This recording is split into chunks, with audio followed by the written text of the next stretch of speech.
नमस्कार मित्रों। आज मैं मालती जोशी जी की लोकप्रिय कहानियों में से एक कहानी शोभा यात्रा सुनाने जा रही हूँ। यदि आप इस चैनल पर नए हैं तो प्लीज़ सब्सक्राइब कर लीजिए। शोभा यात्रा। माँ जी किसी आंधी की तरह कमरे में घुस आई थी। हड़बड़ाहट में मैं उठकर ठीक से खड़ी भी ना हो पाई कि उन्होंने फायरिंग शुरू कर दी। मुन्ना कहाँ है? कब से गया है? अब तक लौटा क्यों नहीं? क्या रोज़ इतनी रात गए लौटता है? और फिर सबसे अंत में, तुम यहाँ बैठे बैठे क्या कर रही हो? क्या इसीलिए तुम्हें ब्याह कर लाए थे? पति आधी रात तक तो शहर की सड़कें नापता घूम रहा है और तुम मज़े से लेटी उपन्यास पढ़ रही हो। जाहिर था इनमें से किसी भी बात का उत्तर मेरे पास नहीं था, इसलिए चुपचाप सिर झुकाकर सारी बमबारी झेलती रही। 10-15 मिनट तक इसी तरह गर्जन तर्जन करने के बाद वे तो वापस हो गए, परंतु मेरी चेतना को लौटने में कुछ समय लगा और लौटती चेतना के साथ जो पहला भाव जगा वह रोष का था। मन हुआ दौड़ कर जाऊं, उनका रास्ता रोक कर पूछूं, ये आज ही आपको अचानक अपने लाडले की याद कैसे हो आई? वे रोज़ इतनी रात देर तक बाहर रहते हैं। जब आप उनका पता ठिकाना नहीं जानती तो मेरी क्या औकात? और यह सब कह चुकने के बाद उन्हें एक बार ठीक से जता दूं कि उनका इस तरह बेधड़क कमरे में चला आना मुझे ज़रा भी अच्छा नहीं लगा है। यह सिर्फ मेरे रोष का उबाल ही था, मुझ में इतना जोश भरे दे रहा था। दूसरे ही क्षण वह ठंडा हो गया। अपना सारा आक्रोश मन ही मन पी गई मैं, क्योंकि जानती थी माँ जी के सामने सिर उठाकर खड़े रहना भी मेरे लिए कठिन है। फिर कुछ कहने का तो प्रश्न ही नहीं उठता। इस दबंग महिला के प्रति एक अजीब सी दहशत भर गई है मन में। नौकर चाकरों या परिवारजनों के सामने तो स्नेह की प्रतिमूर्ति बनी रहती है, और अकेले में जब भी सामना हुआ है, डांट फटकार या ताने उल्लाहनों के सिवा कुछ नहीं मिला। न सही माँ से, लेकिन बेटे से तो आज जंग छेड़नी ही है। कोई मोम की गुड़िया समझ लिया है कि मुझे जब चाहा प्यार कर लिया, जब चाहा दुत्कार दिया। रात 1:30 बजे के करीब मोटरसाइकिल की परिचित आवाज़ आते ही अपने तरकस के सारे तीर भांज कर मैं हमले के लिए तैयार बैठी थी कि माँ ने बेटे को बीच में ही लपक लिया। कहाँ थे अब तक? ये शायद इस आक्रमण के लिए तैयार नहीं थे, इसलिए हड़बड़ाहट में सच बोल गए। बाग पर गया था। इतनी रात बांध पर क्या कर रहे थे? डिनर था। किसने दिया था? ब्रिज किशोर ने। झूठ मत बोलो, वह आज सुबह ही चाचा जी के साथ गया था। उससे क्या फर्क पड़ता है? डिनर उसकी तरफ से था। तुम्हारे साथ और कौन था वहाँ? उसकी बीवी। शर्म नहीं आती यह कहते हुए? वह आदमी तो शर्म हया बेच कर खा गया है। बहाल होने के लिए कुछ भी करने को तैयार है, पर तुमसे तो कुछ अकल होनी चाहिए कि नहीं? घर में नई नवेली बहू बैठी है और तुम। आपको गुस्सा किस बात पर आ रहा है माँ जी? उन्होंने शांत स्वर में कहा। आपका दुख किस बात का हो रहा है? मेरे बांध पर जाने का या 15,000 खोने का? उसे बहाल हो जाने दीजिए, आपकी फीस आपको मिल जाएगी। आश्चर्य! इतनी कड़वी बात का माँ जी ने कोई उत्तर नहीं दिया। कुछ क्षणों में उनकी भारी भरकम पदचाप क्रमशः गलियारे से दूर होती चली गई। दरवाजे से कान लगाए खड़ी थी मैं। पीछे हटने को ही थी कि यह दरवाज़ा जोर से ठेलकर भीतर आ गए। मुझे एकदम सामने पाकर कसैली आवाज़ में बोले, आपको भी कुछ पूछना है? नहीं, लेकिन मुझे पूछना है। उन्होंने जलती आंखों से घूरते हुए कहा। पूछिए। अम्मा से शिकायत किसने की थी? उनकी आंखों में ही नहीं, आवाज़ में भी अंगारे थे, लेकिन उनकी आँच मुझे दहला नहीं सकी, क्योंकि वे तो सिर्फ अंगारे थे। मेरे अंतस में तो समूचा ज्वालामुखी धधक उठा था। हे ईश्वर, यह मुझे कहाँ लाकर डाल दिया? किस घर में माँ बेटे इस स्तर का वार्तालाप करते होंगे? दुनिया का कौन सा पति इतना बेशर्म होगा कि पत्नी से आकर लड़े कि अम्मा से शिकायत किसने की? भाभी, आपके चाचा जी आए हैं, सुनीत ने आकर बताया तो हर्ष और विस्मय से मैं उसे देखती रह गई। नीचे चलिए ना, उसने कहा। तब जाकर मुझे होश आया। चाचा जी मुझसे मिलने मेरे कमरे तक थोड़ी आएंगे। उनसे मिलने के लिए तो नीचे हाल तक जाना पड़ेगा। कई जोड़ी आंखों के सामने उनसे मिलना होगा। 1000 पहरों के बीच बातें करनी होगी। मिलने का आधा उत्साह तो वहीं शेष हो गया। 2 जिने उतरकर सुनीत के पीछे पीछे जब बड़े हाल में प्रवेश किया तो बचा खुचानंद भी जाता रहा। सामने सोफे पर बल्लू चाचा, हमारे पड़ोसी, बैठे हुए थे। मुझे देखते ही उठ खड़े हुए और स्नेह सिक्त स्वर में बोले, कैसी हो बिटिया? उनके इस स्नेह संबोधन से ऐसा दुलार छलक पड़ रहा था कि मेरे आंसू निकल आए। बचपन में कई बार उनके कंधे पर चढ़कर कच्चे आम तोड़े हैं, उनके गले में झूल कर कई फरमाइशें की है। मन हुआ फिर से वही नन्ही सी वंदना बन जाऊं और ठुनक कर कहूँ, चाचा जी हमें अपने साथ ले चलिए, अब हमारा मन नहीं लगता। दूसरे ही क्षण याद आ गया, इस किले से बाहर पैर देना इतना सरल नहीं है। बिना किसी तीज त्योहार के, बिना किसी बुलावे के अम्मा जी मुझे अड़ोसियों पड़ोसियों के साथ कभी नहीं भेजेंगी। बल्लू चाचा भी इत्मीनान से बैठकर हाल की सजावट का निरीक्षण कर रहे थे। मैं भी उनकी प्रशंसा भरी दृष्टि का अनुसरण कर रही थी। इतनी फुर्सत में मैं भी पहली बार ही बेबाक उस भोंडे प्रदर्शन को देख रही थी। इससे पहले जब भी आई हूँ प्रदर्शन की वस्तु बनकर ही आई हूँ। कई जोड़ी आँखों से बिंद घंटों बैठी हूँ पर कभी आँख उठाकर देखने का साहस नहीं हुआ। सुनीता इस बीच चुपचाप उठकर चली गई थी। शायद समझी हो कि उनके सामने मैं ठीक से बात नहीं कर पाऊंगी। घर में एक वही समझदार जीव है और संवेदनशील भी। इस तरह चुपचाप बैठना सचमुच बड़ा खराब लग रहा था। आखिर मैंने ही पूछ लिया, कब आना हुआ चाचा जी? यही पास वाले गांव में एक बारात में आया था। अपने रवि प्रताप सिंह के लड़के की शादी थी। यहाँ तक आया तो सोचा बिटिया से भी मिलता चलूँ। घर पर सब ठीक है ना? एकदम मज़े में। योगेश रायपुर से बदल कर आ गए हैं। राजेश का भी कॉलेज में डहाक अपॉइंटमेंट हो गया है। अच्छा, मुझे किसी ने खबर ही नहीं की। चलो अच्छा हुआ। बड़े भैया उतनी दूर रायपुर में थे तो माँ बाबूजी को बड़ी चिंता रहा करती थी। अरे अब सब अच्छा ही होने को है, देखती जाओ। मोहल्ले में अब दोनों वक्त पानी आने लगा है। गली के मोड़ पर बिजली का खंभा लग गया है।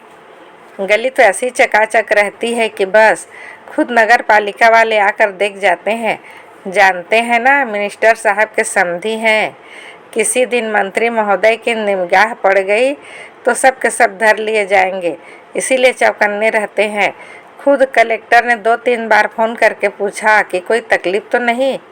भाभी को छींक भी आ जाए तो सिविल सर्जन दौड़ा चला आता है। तुम्हारे बाबूजी के दफ्तर के बाहर मुन्ना लाल धोबी ने ज़बरदस्ती ठेला डाल लिया था। न प्रेस का पुलिस का, एक ही नाट में सीधा हो गया और सारा खाली करके चलता बना। चाचा जी सुनाते चले जा रहे थे और एक एक बात मेरे कानों पर हथौड़े की तरह बज रही थी। बिटिया, चाचा जी के स्वर की याचना ने मुझे चौंका दिया। अपनी अम्मा जी के पास जरा हमारी अर्जी भी पहुंचा दो। काहे की? वही लालपुर वाली ज़मीन की 5 साल से केस अटका पड़ा है। 2 जज बदल गए तब से। आप कल वाला आते तो ठीक रहता चाचा जी। चाचा जी शायद सवेरे तक लौट आए। न बिटिया, इतने बड़े आदमी के सामने तो हमसे मुंह ही नहीं खोला जाएगा। तुम तो अम्मा जी से निवेदन कर देना। सब जानते हैं कि असली मंत्री कौन है। और फिर वे एकाएक चुप हो गए। मैंने मुड़कर देखा, सुनीत लौट आई थी। उसके पीछे चाय की ट्रे लिए जगदीश खड़ा था। चाय का सरंजाम देखकर चाचा जी एकदम उठ खड़े हुए। नाहक परेशान होती रही आप बिट्टो रानी, पर मुझे माफ़ करना होगा। भला बिटिया के घर चाय पी सकता हूँ कभी? ना बिटिया, इस पाप में मत ढकेलो। मैं तो राजी खुशी पूछने चला आया था।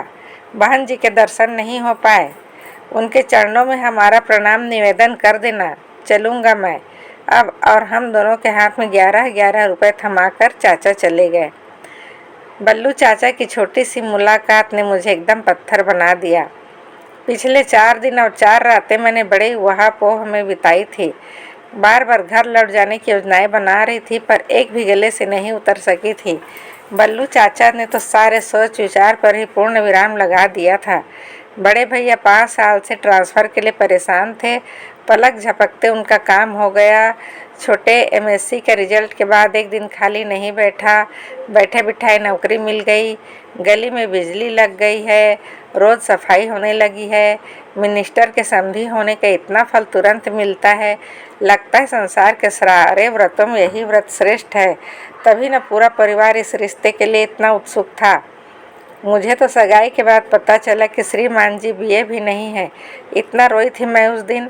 अंग्रेजी साहित्य की विद्यार्थिनी मैं एक अनपढ़ के पल्ले बांध दी जाऊंगी, सोचा भी न था। हैरत तो यह थी कि बिना किसी जांच पड़ताल के इन लोगों ने बात चलाई ही कैसे।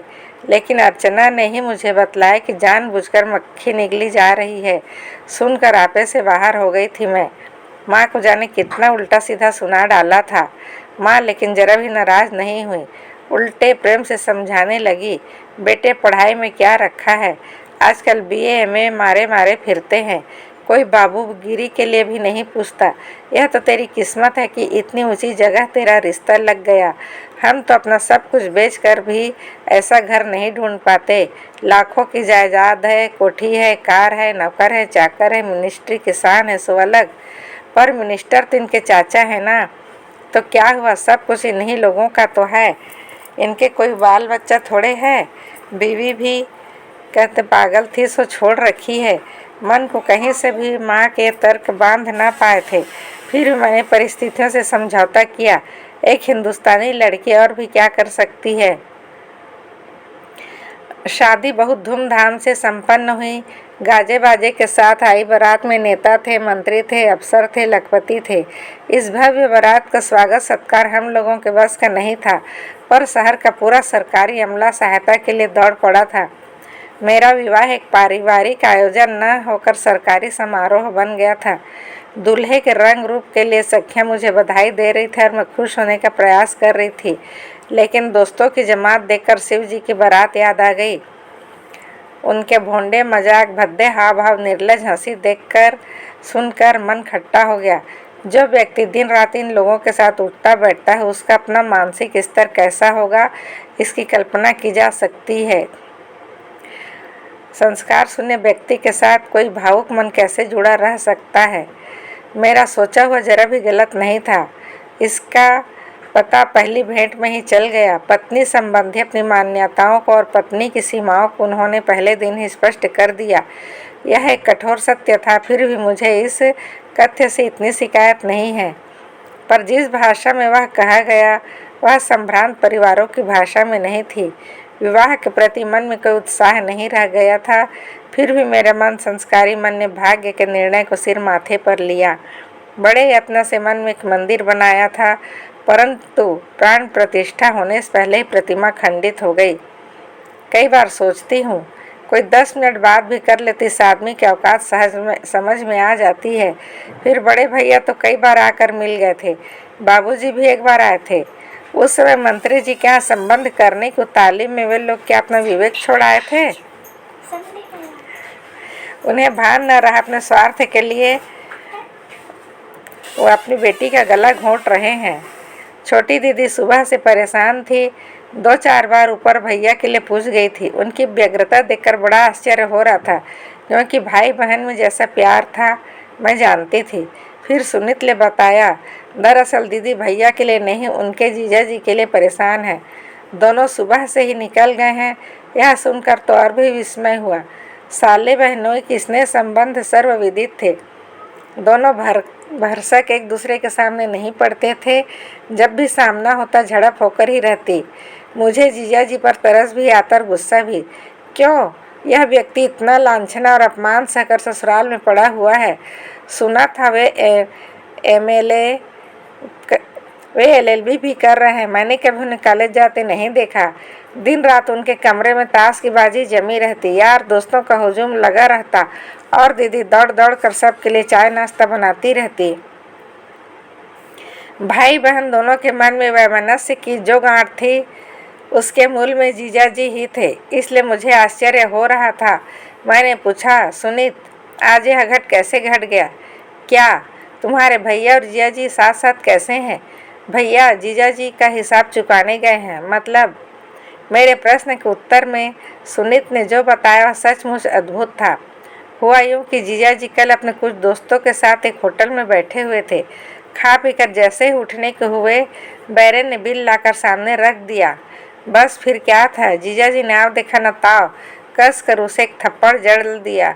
पल भर में सारा होटल उनके आसपास सिमट गया। कहा सुनी होते होते हाथापाई तक की नौबत आ गई।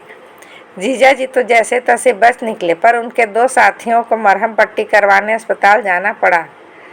आज दोनों वीर उसी अपमान का बदला चुकाने गए हुए हैं। लेकिन सुनीत एक बात समझ में नहीं आई, झगड़े की जरूरत ही क्या थी? वेटर ने बिल ही तो दिया था, कोई अदालती नोटिस तो नहीं। क्या बात करती हो भाभी, जानती नहीं हम इस इलाके के एक छत्र सम्राट हैं। हमसे पैसे मांगने की कोई जरूरत नहीं कर सकता, जो करेगा मुंह की खाएगा। सुनीत ने यह बात एकदम मर्दानी आवाज़ में ऐसे आवेश के साथ कही कि उसका अभिनय देखकर हंसी से दोहरी हो गई मैं। हंसी का वह दर थमते ही उसी लहजे में मैंने पूछा, फिर महाप्रतापी जीजा जी यह दुर्दशा क्यों कर हुई श्रीमान? उनसे एक चूक हो गई भद्रे। कौन सी श्रीमान? चूक यह हुई कि जीजा जी गलत जगह पहुंच गए। वह दरबारी का रेस्तरां था। अव्वल तो जीजा जी को वहाँ जाना ही नहीं था। अगर गए भी थे तो खा पी कर चले आना था, ताव दिखाने की जरूरत नहीं थी। इस बार सुनीत कुछ गंभीर थी, इसलिए मैंने भी गंभीर होकर पूछा, यह दरबारी कौन है? पेट्रोल डीलर है। शहर में उसके 2 होटल चलते हैं, एक रेडियो की दुकान भी है। भैया से उसकी पुरानी रंजिश चली आ रही है, इसलिए कभी वे उसके ठिकानों के पास भी नहीं फटकते। दूसरे पेट्रोल पंप बंद हो तो घर में बैठे रहेंगे, पर उसके पंप पर कभी नहीं जाते। जीजा जी यह सारा इतिहास जानते तो होंगे। जानते क्यों नहीं, यही तो रोना है। सुनीत से बातें करने के बाद मैं भी सोच में डूब गई। मन में अजीब अजीब आशंकाएं उठने लगी। उनकी मंगल कामना करते हुए मैं सारी शाम दरवाजे पर बैठी रही, अपने इष्ट देव का जाप करते हुए। अक्सर दीदी पर आश्चर्य हो आता है और ईर्ष्या भी। अपने नितांत अकर्मण्य पति पर कितनी श्रद्धा रखती है वे। दिन भर आगे पीछे दौड़ती रहेंगी। रसोई के लिए मिश्रानी काकी है, गोविंदी है, फिर भी दिन रात वहाँ खटकर जीजा जी के लिए कुछ न कुछ बनाती रहेंगी। दौड़ दौड़ कर कमरे में पहुँचाया करेंगी। हफ्ते में 3-3 व्रत रखती हैं, एक उनकी परीक्षा में सफलता के लिए, एक उनकी मंगल कामना के लिए, एक उन्हें के 7:30 को शांत करने के लिए। सोमवार, मंगलवार, शनिवार, हफ्ते में 3 दिन दीदी अपने पति के लिए निराहार रहती है। लगता है पति भक्ति के संस्कार हम लोगों को घुट्टी में ही पिला दिया जाता है, नहीं तो इनकी सुरक्षा के लिए इतनी आकुल व्याकुल हो उठूंगी, इसका मुझे भी अनुमान नहीं था। दिन ढले जब इन्हें अपनी मोटरसाइकिल पर बैठकर सही सलामत लौटते देखा तो मैंने स्वस्ति की सांस ली। कमरे में आकर बैठे ही थे कि सुनीत आ गई। भैया दीदी पूछ रही है, चाय अभी लेंगे या ठहर कर? वे कुछ क्षण उसे घूरते रहे, फिर बोले, वे जो चाय के शौकीन नीचे बैठे हैं ना, उन्हें ही जी भर कर पिला दो, हमारी फिक्र करने की ज़रूरत नहीं है। सुनीत अपना समूह लेकर मुड़ी ही थी कि इन्होंने फिर आवाज़ दी, गुड्डी जरा दीदी से कहना अपने बबुआ को खूंटे से बांध कर रखें, लड़ने का दम तो है नहीं, सबसे उलझते फिरते हैं। और सुनीत के जाते ही मुझ पर बरस पड़े, क्या मेरे लिए चाय भी बनाकर नहीं ला सकती तुम? उनके इस कर्कश स्वर से पल भर पहले मन में उपजी सारी कोमल मधुर भावनाएं बिला गई। भारी मन से नीचे उतर कर आई तो देखा दीदी ने नाश्ते का शाही सरंजाम किया हुआ है। उनका उल्लास देखते बन रहा है। किसी होटल के कर्मचारियों से हाथापाई करके लौटे हुए पति का ऐसा स्वागत कर रही थी जैसे हल्दी घाटी का युद्ध जीत कर लौटे हों। रात के सन्नाटे में फोन की घंटी बड़ी कर्कश लगी। दिन भर के कार्यकलापों से थक कर ये गहरी नींद सो रहे थे। दिन भर के मानसिक उद्वेलन के कारण मेरी नींद कोसों दूर भाग गई थी, इसलिए बाहर वाले छोटे कमरे में बैठकर कुछ पढ़ने का, कुछ बुनने का यत्न कर रही थी। इन्हें रोशनी से कष्ट न हो, इसलिए मैंने बीच वाला दरवाज़ा भी ठेल दिया था। देश काल से बेखबर अपने विचारों में ऐसी खोई हुई थी कि मैं फ़ोन की घंटी से बुरी तरह चौंक उठी। एक बार मन हुआ इन्हें जगा दूं। इतनी रात को फ़ोन आया है तो इन्हीं के लिए होगा, पर हिम्मत नहीं पड़ी।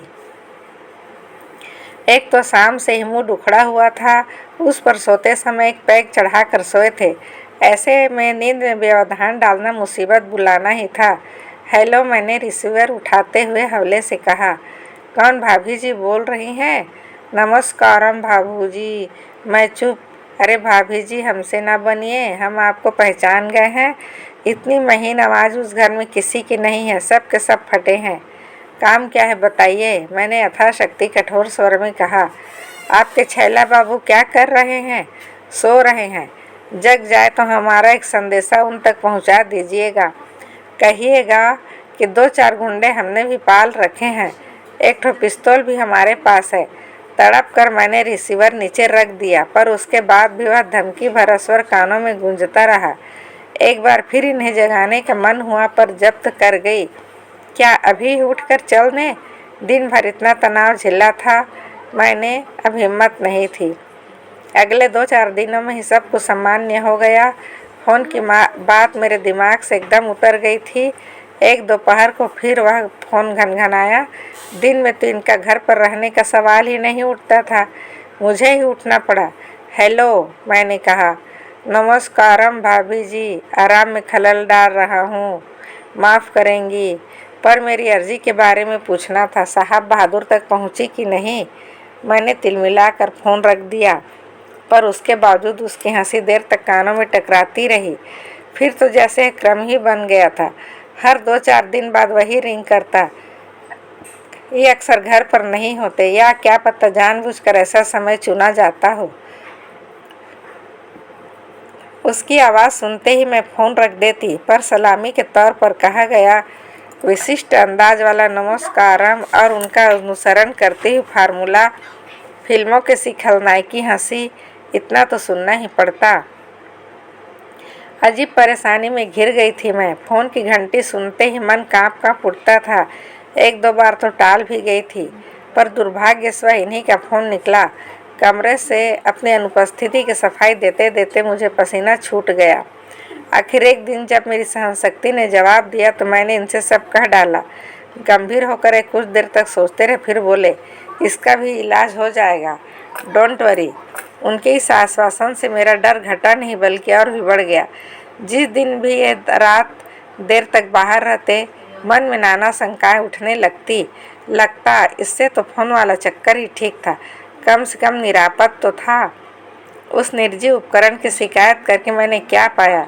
बेचारे की रवानगी नीचे वाले कमरे में हो गई। मेरा डर वैसा ही कायम रहा, बल्कि और बढ़ गया। ये रोज़ की तरह रात के 12 बजाकर लौटे थे। रोज़ की बात और थी, और आज इनके पास कारण भी था। सुनीत की सहेली की शादी थी। सुनीत ही नहीं, सारा घर वहाँ आमंत्रित था। मेरे लिए तो विशेष मनुहार थी। विद्या ने की थी, सुनीत ने भी कहा था, पर माँ जी नहीं मानी। बोली किसी दिन और ले जाना, भीड़ भाड़ में नहीं भेजूंगी, 100 तरह के लोग आते हैं। पता नहीं किस युग में जी रहे हैं लोग। चेकअप करवाने के लिए भी मेरा अस्पताल जाना इनकी शान के खिलाफ था। कल ही डॉक्टर घर पर आकर देख गई थी। बोली बस खुश रहा करो और सुबह शाम थोड़ा घूम लिया करो। तुम्हें तो कहीं बाहर जाने की ज़रूरत भी नहीं, घर में ही इतना बड़ा कंपाउंड है। अब इन्हें क्या बताती? यहाँ तो कमरे से निकलने से पहले ही 10 बार सोचना पड़ता है। जीजा जी 24 घंटे घर पर रहते हैं, इसलिए बीच वाली मंजिल मेरे लिए एक तरह से वर्जित ही है। नीचे चाचा जी के कारण हरदम एक मेला सा लगा रहता है, वहाँ जाने का प्रश्न ही नहीं उठता। बस कभी माँ जी के पास या सुनीत के पास बैठ लिया, सो भी बहुत कम। माँ जी के पास तो बिना बुलावे के कभी गई नहीं। सुनीत अपनी पढ़ाई में अपनी सहेलियों में मगन रहती है, फुर्सत में रहती है तो ऊपर खुद ही चली आती है। अपने लिए तो बस यह छोटी सी छत है और उससे लगे जुड़वा कमरे। इन्हीं में रहकर खुश हो ले उदास, क्या फ़र्क पड़ता है।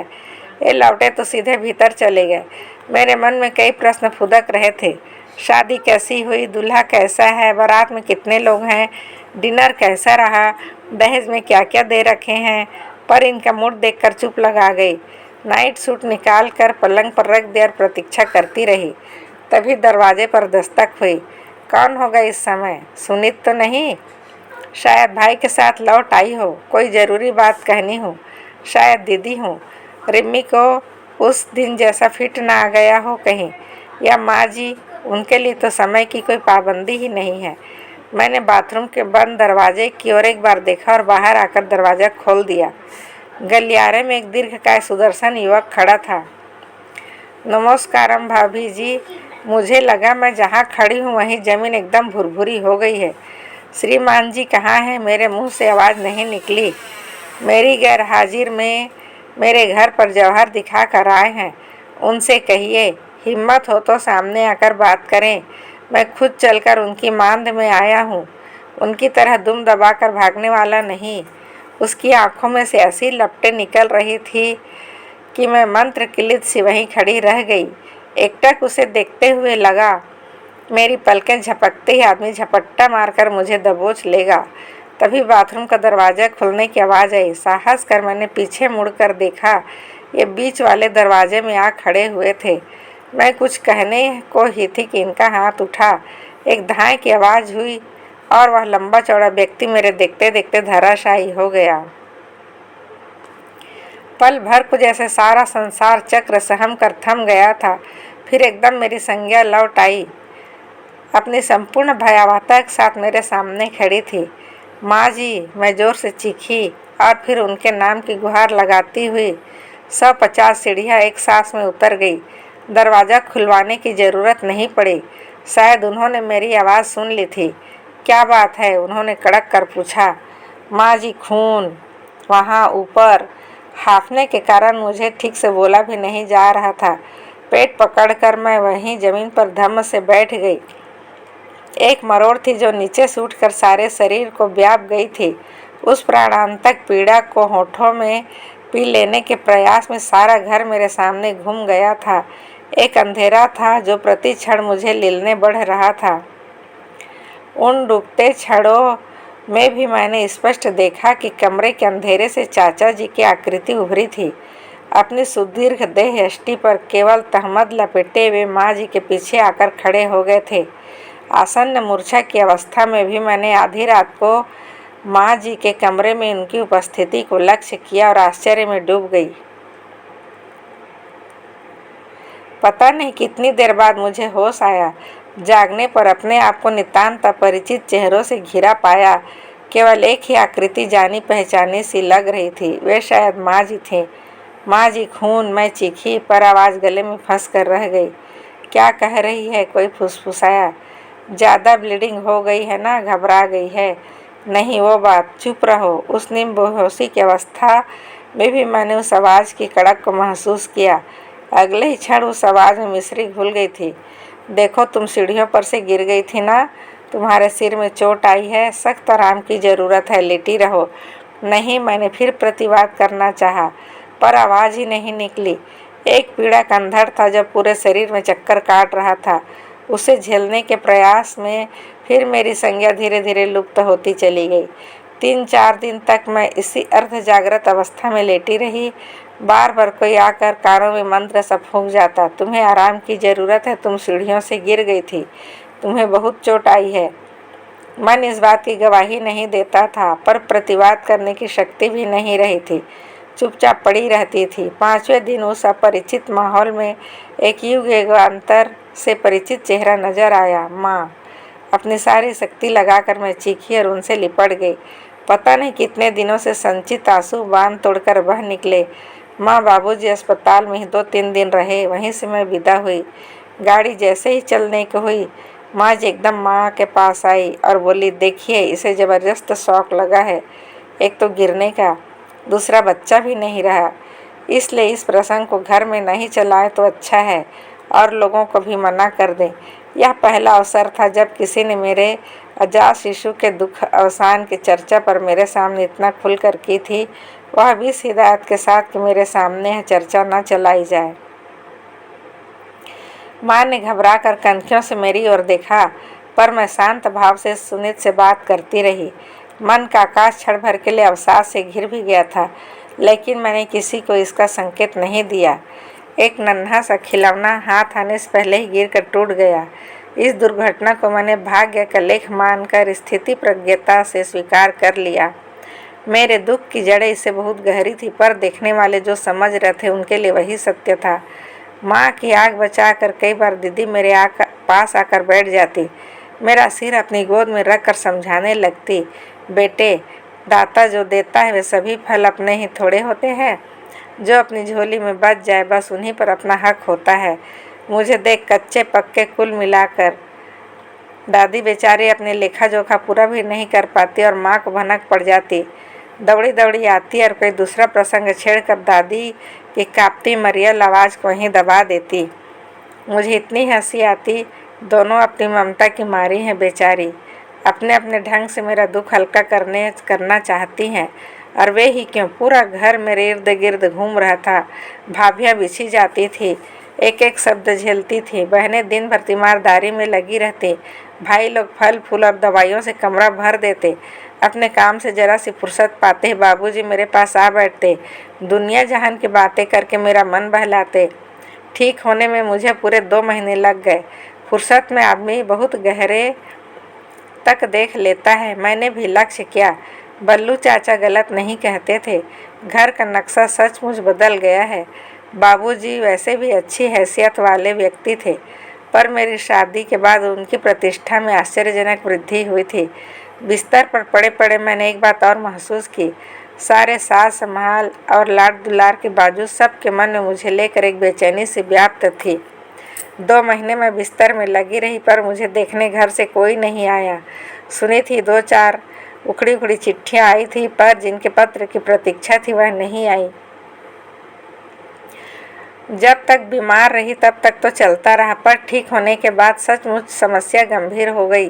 2-2.5 महीने मुझे वहाँ रहते हो गए थे, पर घर से अब तक कोई बुलावा नहीं आया था। बिना बुलावे के लौटने की राह नहीं बन रही थी।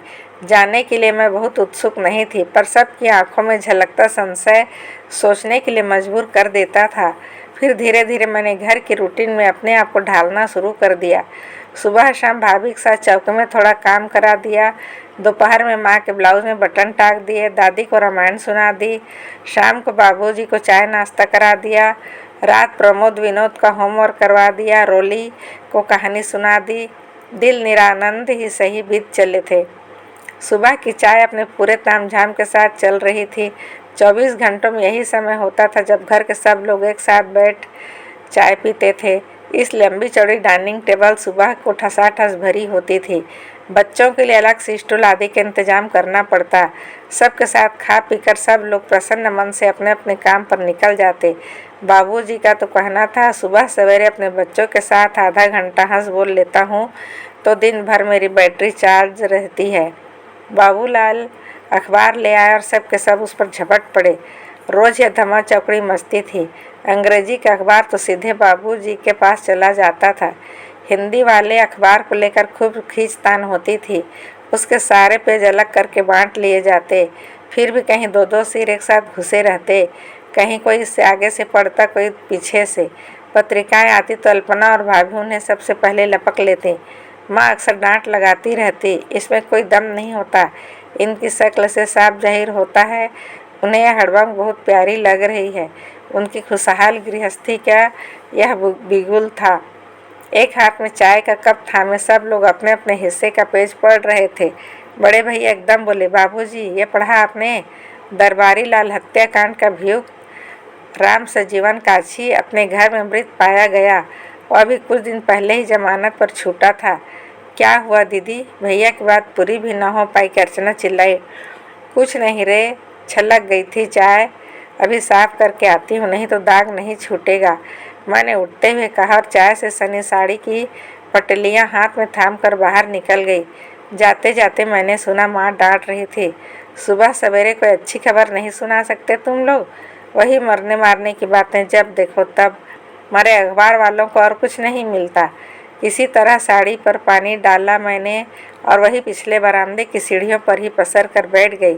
शरीर की सारी ताकत जैसे किसी ने एकदम सोख ली थी। उठकर कमरे तक जाने का भी हौसला न रहा। चाय तो दरबारी का नाम सुनते ही छलक गई थी। बड़े यत्न से विस्मृत किया हुआ प्रसंग आंखों के सामने घूम गया। वह दीर्घकाय आकृति, वह सुदर्शन चेहरा, खलनायकी हंसी, खास ढंग से कहा गया नमस्कारम, वह रोबीली आवाज़ और फिर कटे वृक्ष की तरह एकदम ढह जाना। क्षण भर में यह सब किसी चलचित्र की तरह मेरी आंखों के सामने घूम गया। लेकिन उसके बाद क्या कहा भैया ने? किसका नाम लिया था? राम सजीवन यानी कक्का, लेकिन उस दिन तो बेचारे घर पर भी नहीं थे। दीदी लोगों के साथ शादी वाले घर में गए हुए थे। जीजा जी उस दिन कानपुर एक दोस्त की शादी में गए थे। इन्होंने साफ कह दिया था वे शादी में तो जाएंगे लेकिन किसी को लाने ले जाने की जिम्मेदारी नहीं लेंगे, इसीलिए फिर कक्का को साथ जाना पड़ा। वैसे चाचा जी वहीं थे उस समय, इसलिए गाड़ी भी थी, पर लड़कियों के मामले में माँ जी किसी पर भरोसा नहीं करती। सिर्फ कक्का ही उनके विश्वस्त थे। बेचारे 20 साल से ड्योढ़ी पर थे। अक्सर अपनी खिड़की से मैं देखती रहती। सफ़ेद झक धोती, सफ़ेद कुर्ता, कलफ लगा साफा, कमर में लाल कमरबंद जिसके पीतल के बटन दूर से झिलमिलाते, कंधे पर झूलती रहती एक बंदूक। नुकीली मूछों के साथ कक्का किसी राजपूत सामंत से कम नहीं लगते। यहाँ बैठी क्या कर रही है वीनू? माँ घबराई से मेरे पास आकर खड़ी हो गई। कुछ नहीं माँ, साड़ी सुखा रही थी। अरे वाह, क्या यही एक साड़ी रह गई है पहनने को? गीले कपड़े पहनकर बीमार पड़ना है क्या? चल उठ। सच बताऊँ माँ, कक्का की खबर सुनकर मन कैसा तो हो गया है। सो तो होगा रे। माँ खुद ही मेरे पास बैठ गई, बोली, इतने इतने दिन हो जाते हैं तो नौकर नौकर थोड़े ही रहते हैं, घर के आदमी हो जाते हैं। और उसने तो बेचारे ने घर के बड़े बुजुर्ग सही काम किया, नहीं तो लड़की बच पाती भला। क्या हुआ था माँ, ठीक से याद भी नहीं आ रहा। तुझे याद कहाँ से होगा, तू तो अस्पताल में थी। घर के सभी लोग तेरे साथ अस्पताल में थे। सुनीता अकेली थी घर पर दीदी के बच्चों के साथ। उस दिन तो वे शादी पर गई थी। गई तो थी, पर तेरी तबीयत खराब होते ही माँ जी ने फ़ोन करके सबको बुलवा लिया था। कुंवर जी तो पहले ही आ गए थे मोटरसाइकिल पर। लड़कियां बाद में आई, सब लोग चले गए थे। सुनीता अकेली कमरे में थी। यह भला आदमी पता नहीं कहाँ से टपक पड़ा। उस दिन कुंवर जी उसके भाई के साथ मारपीट कर आए थे, इसलिए बदला लेने आया था। भाई तो मिला नहीं, बहन हाथ आ गई। उसकी चीख सुनकर राम सजीवन दौड़ कर ना आया होता तो अनर्थ हो गया होता। जानती है तेरी सास ने फौरन 1000 रुपये निकाल कर उसे दिए थे। बोले पुलिस की नज़रों में हत्यारा हो सकता है, हमारे लिए देवता है, उसने घर की इज्जत बचाई है। घर की इज्जत तो सचमुच बचा ली थी कक्का ने, पर कैसे? यह बात माँ कभी न जान पाई गई। और ऐसा त्यागी वीर पुरुष अपने घर में मृत पाया गया। क्यों? अखबार ने लिखा है मृत्यु के कारणों का पता नहीं चल सका। इससे एक बात तो स्पष्ट हो ही जाती है कि मृत्यु स्वाभाविक नहीं थी। क्यों? दिन भर मेरा मन इसी उधेड़ बुन में खोया रहा। शाम को मैं बाबूजी का समय होते ही मैं किचन में चली आई। मैं किसी को भी आभास नहीं होने देना चाहती कि परेशान हूँ, अन्यमनस्क हूँ। वंदू बेटे, देख तेरे लिए आज क्या लाया हूँ। मुझे देखते ही बाबूजी ने कहा, क्या लाया है? मैंने भरसक फुलसते हुए पूछा। फ्रीडम एट मिडनाइट, बहुत दिनों से कह रही थी ना। आज बार रूम के पास देखी तो उठा लाया। किताब को हाथ में लेकर उलटती पलटती रही, कब से उत्सुक थी इसके लिए। इस छोटे से कस्बे के बार रूम में बाबूजी को दुर्लभ पुस्तक मेरे लिए खोज लाए थे, पर मन में कोई उत्साह ही शेष नहीं रह गया था। बाबूजी के इस कमरे में पुस्तकें ही पुस्तकें थी, चमकीली जिल्दों वाली, करीने से लगी हुई, जमीन से लगाकर छत तक किताबें ही किताबें। उनकी मेज पर भी एक साथ 15-20 किताबें गिनी जा सकती थी। मुझे लगा जैसे बाबूजी ने मुझे बहलाने के लिए किताबों के समुद्र से एक उठाकर मुझे पकड़ा दी हो। उनके लिए चाय डालते हुए मैंने कहा, हत्या के अभियुक्त की कोई हत्या कर दे तो उसे अब क्या कहेंगे? मैं उसे बदले की कार्यवाही कहूँगा। मैं तो इसे निरा पागलपन कहूँगी। वह बेचारा तो खुद ही कटघरे में खड़ा है, अपनी सज़ा की प्रतीक्षा कर रहा है। फांसी, उम्र कैद, जो भी हो, कोई ज़रूरी थोड़े है, छूट भी तो सकता है। कैसे? बेटे, अदालत में तो जो साबित हो जाता है वही जुर्म है, नहीं तो सिर्फ घटना है, चाहे दुर्घटना कह लो। कोई और कारण बतला सकते हैं? किसका? वही हत्या का। शायद किसी को उसके मुंह खोलने का डर हो, शायद उसका सच बोलना इतना निरापद ना हो। बाबूजी, हाँ बेटे, आपने हम लोगों को हमेशा सच बोलने की शिक्षा दी है, ठीक है ना? वह तो बचपन की बात थी। आज अगर पूछोगे तो कहूँगा, सच वही जो सिद्ध हो सकता है। अगर सिद्ध करने के सामर्थ्य नहीं है तो झूठ को सह देनी पड़ेगी। अगर झूठ बोलने का साहस भी नहीं है तो चुप तो रहा ही जा सकता है। ये आप एक वकील की हैसियत से कह रहे हैं? नहीं, एक बाप की हैसियत से। मैंने चौंक कर बाबूजी की ओर देखा। वे मेज पर झुके हुए थे और सामने रखे कागज पर बेमतलब लकीरें खींच रहे थे। बाबूजी, मैंने कांपती आवाज़ में पूछा, आप कितना जानते हैं बाबूजी? मैं कुछ नहीं जानता बेटे, लेकिन समझता बहुत कुछ हूँ। वंदना, पिछले 35 वर्षों से वकालत कर रहा हूँ। बहुत अच्छी तरह जानता हूँ कि झूठ को कैसे सच किया जा सकता है, गवाह कैसे तोड़े जाते हैं और प्रमाण नष्ट कैसे किए जाते हैं, पोस्टमार्टम रिपोर्ट कैसे लिखवाई जाती है, अदालतों से न्याय कैसे खरीदा जाता है, इस नाटक में रुपये का रोल कितना है, राजनीति का कितना, सब समझता हूँ। इसलिए कहता हूँ चुप रहना ही श्रेयस्कर है। लेकिन मैं इतना बड़ा झूठ कैसे बर्दाश्त कर पाऊँगी बाबूजी? तुम्हें तो इससे भी बड़ा झूठ बर्दाश्त करना है बेटे। बाबूजी कुछ देर तक मेरी ओर देखते रहे, फिर धीरे से बोले, उस बार तुम्हें लेने गया तो शहर में इस हत्याकांड की चर्चा गर्म थी। मैंने मनोज से कहा, सुनीत का नाम इस तरह बीच में नहीं आता तो ठीक रहता, बेकार की बदनामी होगी। तो जानती हो क्या जवाब मिला? जवाब मिला कि बदनामी तो होनी ही थी, चाहे बीवी की होती या बहन की। क्या? मैं विस्फारित नेत्रों से बाबूजी को देखती रह गई। बाबूजी शांत स्वर में बोले, मनोज ने बताया कि तुम्हारे पास रोज दरबारी का फ़ोन आता था। उस रात भी वह तुमसे मिलने तुम्हारे कमरे तक गया था। ओह नो, सिर से पांव तक सिहर उठी, मैं सुलग उठी। मन हुआ दोनों हाथों से अपना चेहरा छुपाकर भाग जाऊं यहाँ से। इस घिनौनी बात को सुनने के बाद उनके सामने एक पल भी बैठना कठिन था। जानता हूँ बेटे, यह झूठ है। स्नेह सिक्त स्वर में बोले, इससे झूठ दुनिया में कोई नहीं हो सकता। शायद तुम्हारा मुंह बंद रखने के लिए उन्होंने यह बहाना गढ़ा हो। शायद तुम्हारा सच बोलना उनके लिए निरापद ना हो। बहुत दिनों से एक बात पूछना चाहता था बेटे, उस दिन तुम अपने आप गिरी थी या किसी ने तुम्हें ऊपर से धक्का दे दिया था? बाबूजी द्वारा व्यक्त उस संभावना में उतनी सर्दी में भी मुझे पसीना छूट गया। मैंने उनकी आंखों में सीधे देखते हुए कहा, मैं अपनी बात साबित नहीं कर सकती बाबूजी, पर आपको विश्वास करना होगा। उस दिन मैं गिरी नहीं थी, सीढ़ियाँ से और या कहीं से भी नहीं। किसी तरह विश्वास करने को जी नहीं चाह रहा था, पर किए बिना चारा भी तो नहीं था। रात फ़ोन पर ही सूचना मिल गई थी, पर मन ने उसे झुठला दिया था। सुबह रेडियो, अखबार, लाउड स्पीकर सभी उसी दारुण समाचार की पुष्टि कर रहे थे। बाजार बंद हो गए थे, स्कूल में छुट्टी हो गई थी, घर पर मिलने वालों का तांता लगा हुआ था। अनिच्छा से ही सही, पर अंततः उस कठोर सत्य को स्वीकार करना ही पड़ा कि चाचा जी अब नहीं रहे। समाचार इतना अप्रत्याशित था कि सबका स्तब्ध रह जाना स्वाभाविक ही था। पल भर को मैं भी एकदम जड़ हो गई थी। फिर जो मुझे रुलाई छूटी तो उस आवेग में मैंने घर भर को समेट लिया। रात भर माँ और भाभी मेरे पास बैठी मुझे दिलासा देती रही। भैया लोग उनकी गुणगाथा कहते रहे। उनकी बातों का सूत्र पकड़कर चाचा जी की कितनी ही यादें चलचित्र की भांति मेरे मन के पर्दे पर घूम गई। पहली बार जब देखा, शायद कॉलेज का वार्षिक उत्सव था। वे मुख्य अतिथि थे। छाया प्रतिनिधि के रूप में स्वागत मैंने ही किया था। उस समय उन्हें बहुत पास से देखने का अवसर मिला। सफ़ेद चूड़ीदार पजामा, रेशमी अचकन, सफ़ेद टोपी, रौबदार व्यक्तित्व, गहरे दिखती आंखें, लुभावनी हंसी। स्वागत भाषण पढ़ते हुए सच मेरा मन गदगद हो उठा था। 4-5 दिन बाद पता चला मैंने उन्हें कम प्रभावित नहीं किया था। उन दिनों वे अपने पितृहीन भतीजे के लिए सुयोग्य कन्या की तलाश में थे। मुझे उन्होंने समारोह में देखा, सुना और परख लिया। प्रिंसिपल स्वयं उनका प्रस्ताव लेकर बाबूजी के पास आए थे। मैं तो जैसे खुशी से पागल हो गई थी। उसके बाद उन्हें तब देखा जब मेरी ओली डालने घर पर आए थे।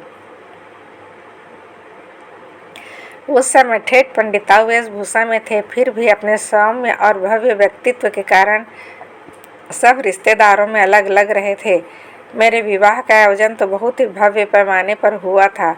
उस तामझाम को संभालना बाबूजी के बस की बात नहीं थी।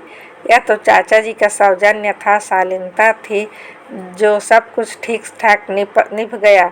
दान दहेज, खान पान, मान सम्मान, रीति रिवाज, किसी भी बात को लेकर चकचक ना उन्होंने की न होने दी।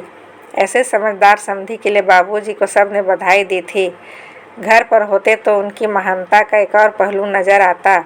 जब भी अपने शहर में होते, बंगले पर दरबार लगा रहता। पता नहीं कहाँ कहाँ से कैसे कैसे लोग आते।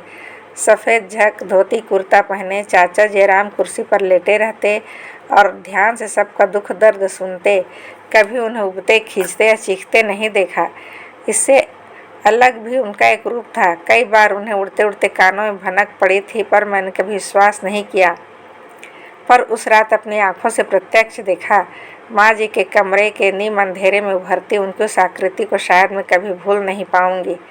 बाबूजी अपने एक मित्र को विदेश यात्रा के लिए विदा करने बम्बई गए थे। समाचार सुनते ही दौड़े चले आए। मुझे वहाँ देखते ही माँ पर बरस पड़े। इतनी भी अकल नहीं आई तुम्हें कि लड़कों के साथ इसे भेज देती। वो तो अच्छा हुआ जो मैं घर चला आया। अगर सीधे वहीं पहुँच गया होता तो कितनी फजीहत होती। माँ चुप करके रह गई। कैसे बताती? उन्होंने तो दबी जबान से 2-4 बार कहा भी था, पर मैं ही अनसुनी कर गई थी। पर बाबूजी को चैन कहाँ। मुश्किल से घंटे 2 घंटे विश्राम किया और मेरे कमरे में आ गए। बिटिया तैयारी कर लो, हमें चलना होगा। बाबूजी, क्या सब कुछ जानने के बावजूद आप मुझे वहाँ जाने के लिए कह रहे हैं? मैंने इसीलिए अब तक पहल नहीं की थी बेटे। मैं सोचने के लिए कुछ समय चाहता था, पर ईश्वर ने जरा भी मोहलत नहीं दी। अब अगर इस प्रसंग पर वहाँ नहीं जाओगी तो शायद फिर कभी नहीं जा पाओगे। नहीं जाऊंगी, क्या फ़र्क पड़ता है? पड़ता है बेटे, बहुत फ़र्क पड़ता है। नहीं जाओगे तो एक तरह से मनोज के आरोपों का समर्थन ही करोगे। दूसरे, कहिए ना, चुप क्यों हो गए आप? यहाँ रहूँगी तो सब पर भार बन जाऊँगी, यही ना? नहीं बंधु, शरीर में इतनी सामर्थ्य तो दी है, तुम्हें जीवन भर के खाने पहनने का प्रबंध कर सकता हूँ। लेकिन बेटी, अगर तुम अपने घर नहीं जाओगी तो अर्चना अल्पना तो कभी ससुराल का मुँह ही नहीं देख पाएंगी। जहाँ भी बात चलेगी तुम्हारा प्रसंग उठे बिना नहीं रहेगा। उनकी शादी से मेरा क्या संबंध है बाबूजी? है और बहुत गहरा है। वंदना, बहुत कायर है हम और हमारी काम। उचित अनुचित किसी तरह का विद्रोह हम नहीं कर सकते। तो फिर आप अपनी लड़कियों को पढ़ाते क्यों हैं? पढ़ाते हैं तो फिर किसी वज्र मूर्ख के साथ उसे ब्याहते क्यों हैं? मैंने तिल मिलाकर पूछा। बाबूजी कुछ देर तक मेरा तमतमाया चेहरा देखते रहे, फिर धीरे से बोले, यह मेरी बहुत बड़ी भूल थी। इसके लिए मैं अपने को कभी माफ़ नहीं कर सकूँगा। बेटे, हर बाप अपनी बेटी को राज रानी बनी देखना चाहता है। इतने संपन्न घराने से तुम्हारा रिश्ता आया तो मैं मना नहीं कर सकता, मैं नहीं कर सका। रही शिक्षा की बात, तो मैं जानता हूँ लक्ष्मी और सरस्वती का कभी मेल नहीं होता। 2 भाइयों के बीच एक ही लड़का था। लाड़ दुलार से थोड़ा भटक जाना स्वाभाविक है। फिर डिग्री का ज्ञान का मापदंड थोड़े ही है। जानता था लड़का बहुत ज़्यादा सुशिक्षित नहीं है, परंतु सुसंस्कृत भी नहीं होगा यह पता नहीं था। मैं तो बस चाचा जी के व्यवहार पर मुग्ध हो गया था, पर उनके संस्कारों के एक शतांश से भी इस लड़के में नहीं था। बाबूजी, इन नेताओं का सौजन्य और शालीनता भी शायद इमेज बिल्डिंग का एक भाग भर होता है। बस, मैंने कसैले स्वर में कहा। होगा बेटे, वह व्यक्ति अब स्वर्गीय है, इसे मत भूलो। 150 किलोमीटर का लंबा सफ़र। जहूर और बड़े भैया अदल बदल कर गाड़ी चला रहे थे। पिछली सीट पर मैं और बाबूजी निःशब्द बैठे थे। घर जैसे जैसे पास आता जा रहा था, मैं गहरे अवसाद में डूबती चली जा रही थी। मंजिल जब केवल 25-30 किलोमीटर रह गई तो बड़े भैया ने गाड़ी रोक दी और पीछे मुड़कर कहा, बाबूजी, आप कहें तो आपके लिए 1 आध कप चाय बनवा दूं? क्योंकि वहाँ तो। हाँ हाँ बेटे, ज़रूर ज़रूर, बाबूजी ने तपाक से कहा। उन्हें भान हो आया था बाकी लोग बहुत बोर हो रहे हैं। बड़े भैया जैसे आदेश की प्रतीक्षा में ही थे। फटाक से दरवाज़ा बंद किया और जहूर के साथ सामने वाली दुकान में चले गए। वंदना, मैंने चौंक कर देखा। बाबूजी ने मुझे आवाज़ दी थी, पर कहाँ से? एक बात याद रखनी होगी बेटे। फिर किसी गहरे कुएं से आवाज़ आई। क्या? मैंने पूछा। उस रात तुम सीढ़ियों से ही गिरी थी। उसके बाद क्या हुआ तुम्हें कुछ याद नहीं? मैं विस्फारित नेत्रों से उन्हें देखती रह गई, पर वे खिड़की के उस पार जाने क्या देख रहे थे।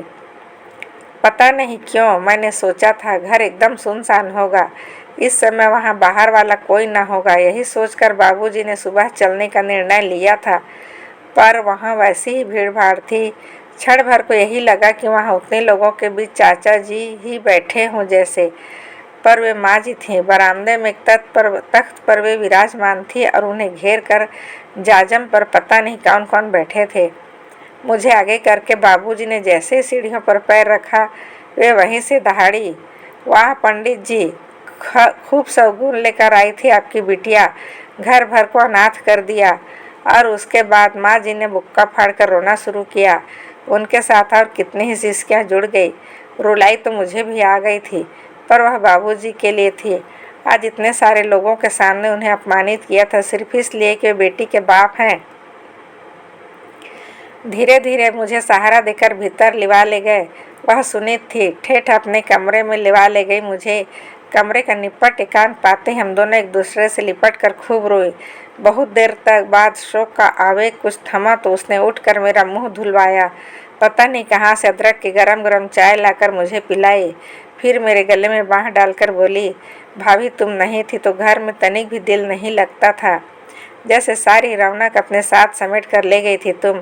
अब भी देखो ना, मेहमानों से घर भरा हुआ है, फिर भी इतना सूना लग रहा है। तुम आ गई तो सचमुच बड़ा अच्छा लग रहा है सुनीत, मैंने उसकी चिबुक उठाकर कहा। तुम्हारी इसी एक बात पर जिंदगी भर तुम्हारा आंगन बुहारती रहूँगी। नहीं तो आज सचमुच ऐसा मन हो रहा था कि बाबूजी के साथ उल्टे पैरों लौट जाऊं। इतने सारे लोगों के सामने मेरे बाबूजी का ऐसा अपमान हुआ है। और मेरी फिर से हिचकी बंध गई।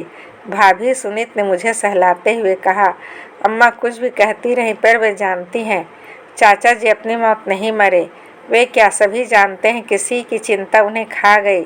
किसी के गले में झूलता फांसी का फंदा उनकी मृत्यु का बहाना बन गया। गुड्डी, एक कड़कती आवाज़ ने हम दोनों को बुरी तरह चौंका दिया। मैंने सहम कर सिर उठाया तो लगा जैसे माँ जी उम्र की कई सीढ़ियाँ एक साथ उतर कर दरवाजे में आकर खड़ी हो गई। बात करते समय जरा होश ठिकाने रखा करो अपने। जानती हो 10 तरह के आदमी हैं घर में इस समय। यही वक्त रह गया है बातें करने का। अंगारों से दीप दीप करती आँखों की तरह मुझसे देखा भी नहीं जा रहा था। डांट डपट कर वे चली गई। फिर उसके बाद भी बड़ी देर तक मैं हदबुद्धि से उस ओर देखती रही। बड़ी दीदी है, सुनीत ने बताया। कब आई? कल रात को। सुनकर थोड़ी शर्म सी आई। वे उतनी दूर कुवैत से आकर भी मुझसे पहले पहुंच गई और मैं सिर्फ 150 किलोमीटर दूर थी, फिर भी आज पहुंच रही हूं। थोड़ी हैरत भी हुई। इकलौते भाई की शादी में भी आना टाल गई थी दीदी, पर चाचा की मृत्यु पर किस तत्परता से आ पहुंची है। इस तत्परता का मर्म जानते देर न लगी। आई थी उसी दिन से उन्होंने माँ भाई को कुरेदना शुरू कर दिया। वे बार बार याद दिला रही थी, वसीयत वगैरह का चक्कर हो तो जल्दी निपटा लो। 13 के दिन के बाद फिर मैं एक दिन भी ना रुकूंगी। इतनी दूर से आई हूँ तो 2-4 दिन ससुराल में भी रहना होगा। कहते हैं सब्र का फल मीठा होता है, पर चाचा जी ने सबकी आशाओं पर तुषारापात कर दिया था। पता नहीं लोगों को क्या क्या उम्मीदें थी, पर सबके चेहरे लटक गए। इलाहाबाद से उनका अटर्नी आया था। बड़े हाल में सबको एकत्र करके वह लंबा चौड़ा वक्तव्य सुनाया गया। सबसे पहले उल्लेख था शहर में स्थित पुश्तैनी मकान का। उसमें 3 दुकानें और 2 किराएदार थे। यह मकान इनके नाम कर दिया गया था। वैसे भी होता ही, शहर से दूर बनी आलीशान कोठी माँ जी के नाम थी, साथ ही 10,000 की रकम भी। दोनों बड़ी लड़कियों को और बहू को अर्थात मुझे 5-5 हज़ार मिलने थे। सुनीत के नाम 20,000 फिक्स डिपॉजिट में थे, जिन्हें उनकी शादी के समय ही हाथ लगाया जा सकता था। चाचा जी नौकरों चाकरों को नहीं भूले थे, सभी को कुछ न कुछ दे गए थे। बहू को राम, सजीवन, कक्का को, पत्नी को तो बैंक से 100 रुपये महीने की पेंशन बांध गए। आउट हाउस की उनकी कोठरी भी उसके नाम कर दी गई थी। शेष सारी चल अचल संपत्ति जो चाचा जी की स्वअर्जित थी उनकी पत्नी को दी गई थी। चाची की मृत्यु के बाद उसका उत्तराधिकार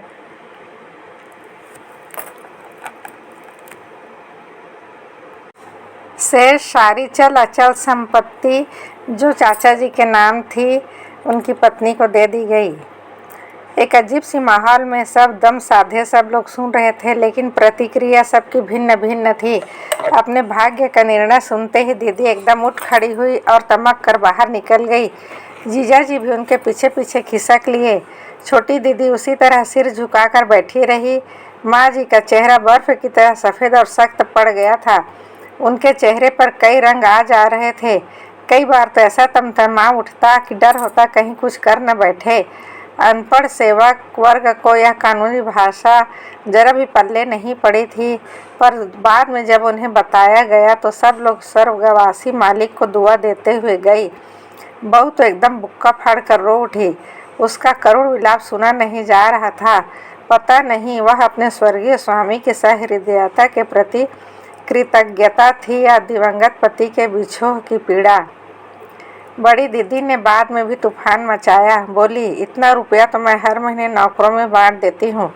अच्छी किरकिरी की है मेरी। ससुराल में जाकर क्या मुँह दिखाऊंगी, मेरी समझ में नहीं आता। जिसके पास इतना सब कुछ है उसे इतनी लालसा क्यों? चाचा जी ने जो दिया उसे आशीर्वाद समझ कर रख लेती। उसे प्रतिष्ठा का प्रश्न बनाने की क्या तुक थी? सुनीत ने कहा, दीदी मैं स्टाम्प पेपर पर लिख देती हूँ कि मैं शादी नहीं करूँगी।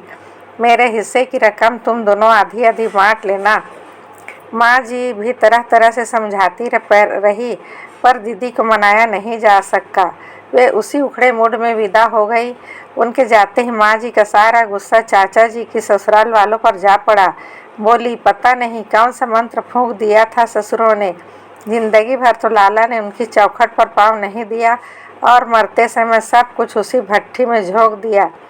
ये दांत पीसकर बोले, लिख देने से क्या होता है, खेत में एक दाना भी उगा कर तो देख ले कोई।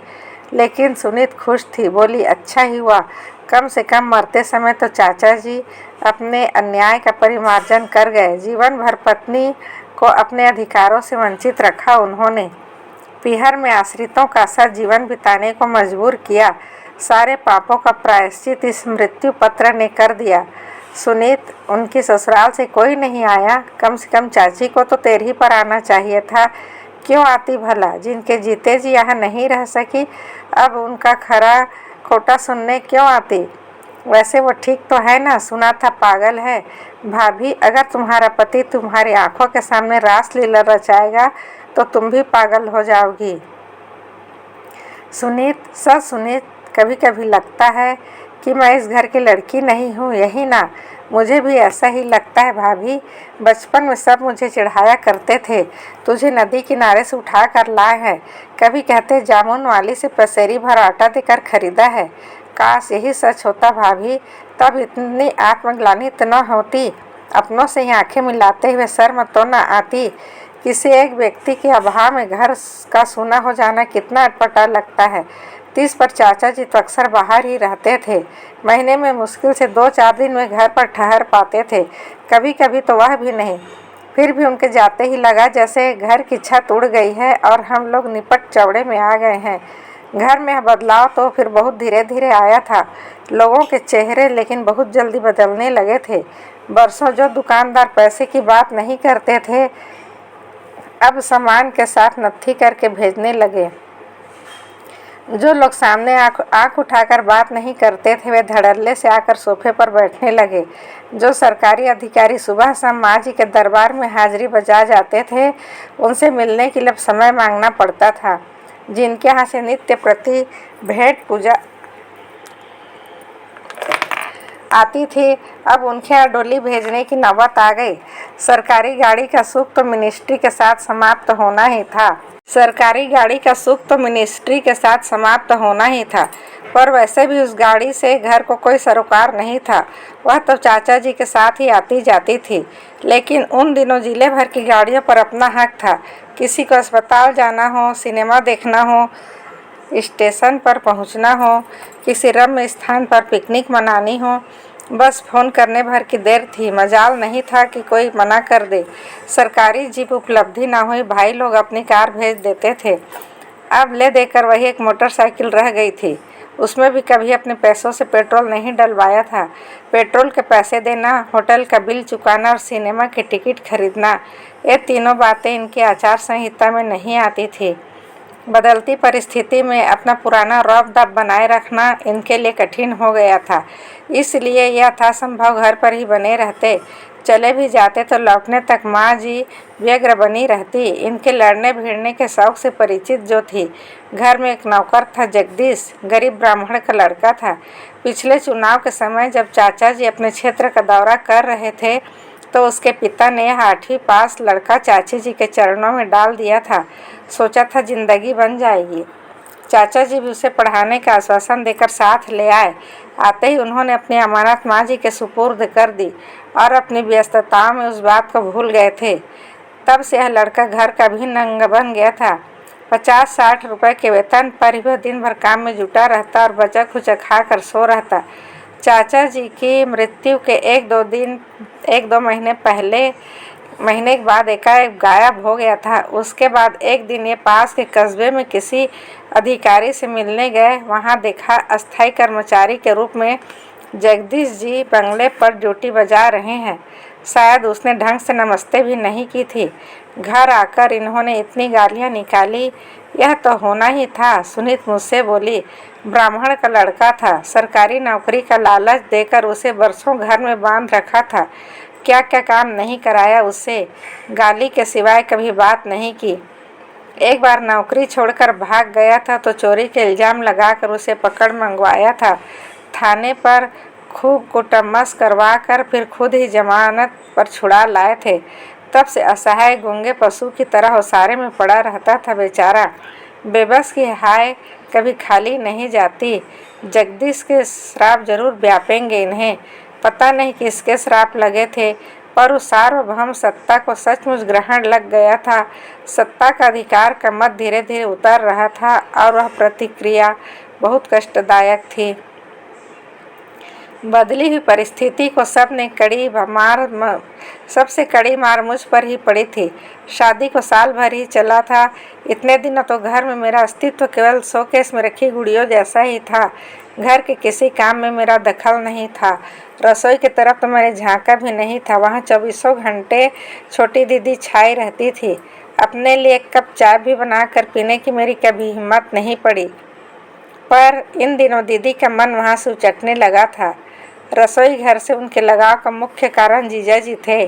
उन्हीं के लिए वे दिन रात वहाँ खटती रहती, नाना प्रकार के व्यंजन बनाया करती। परंतु आय का मूल स्रोत सूखते ही जीजा जी घर के सबसे फालतू जीव हो गए। एक बार साले बहनों में अच्छी खासी झड़प भी हो गई। बहुत दिनों से मन में पल रही नफरत उभर कर एकदम सतह पर आ गई। दीदी के संवेदनशील मस्तिष्क ने उस संकेत को समझने में गलती नहीं की। एक शुभ दिन में बिना किसी चूक पुकार के अपने पति और बच्चों को लेकर गांव लौट गई। मुझे दुख तो यह हुआ कि माँ जी ने झूठ मूठ भी उन्हें रोकने या मनाने का प्रयास नहीं किया। बड़ी दीदी के सामने बीच गई थी माँ जी, पर छोटी दीदी के प्रस्थान के समय इतनी तटस्थ हो गई थी कि देखकर आश्चर्य होता था। सुनीत ने कभी बताया था कि दीदी का ब्याह एक एग्रीमेंट था, अनुबंध था। दीदी का गांव चाचा जी के चुनाव क्षेत्र का सबसे बड़ा गांव था। जीजा जी का परिवार गांव का सबसे संपन्न परिवार था। पास पड़ोस के गांव में भी उन लोगों की धाक थी, प्रतिष्ठा थी।